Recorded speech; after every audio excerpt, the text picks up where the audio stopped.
So ginawa natin crispy. So,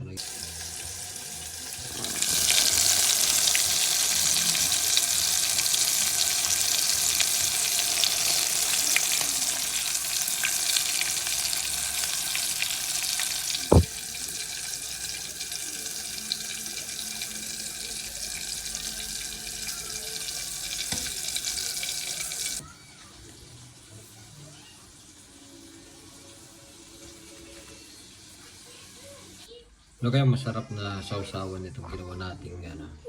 Ito ay baboy. Wala tayong strong chicken. Ginawa ko ng ganito dahil hindi nakakakain sa hindi pag bubuo. So ginawa natin crispy. So naging crispy siya. Ito ang sausawan niya. Ketchup. Yan. Sausawan niya sa ketchup. Pwede na. So pwede rin pampulutan ito. Pwede rin sa tiyan. Pulutan.